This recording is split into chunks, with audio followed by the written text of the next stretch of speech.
Queenie Pacquiao, 3.49 million pesos kada taon ang tansyang tuition sa US. News Chika. Grabe ang investment sa future ni Queenie Pacquiao.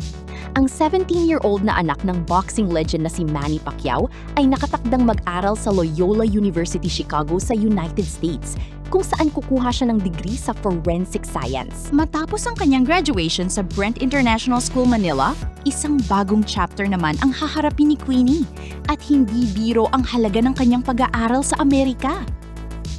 Tantya sa gastos. Per semester, nasa $28,465 o humigit kumulang 1.75 million pesos.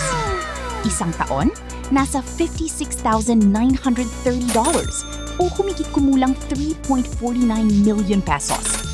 Kaya kung tutuusin, halos 3.5 million pesos kada taon ang tuition pa lang. Pero kahit sinasabing practical si Queenie pagdating sa shopping at paggastos, pagdating naman sa kanyang edukasyon, mukhang talagang walang tipid dahil ito ay investment para sa kanyang kinabukasan.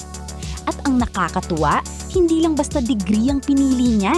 Forensic science ang kanyang gustong pag-aralan, isang field na nangangailangan ng talas ng isip, siyensya at matinding analytical skills.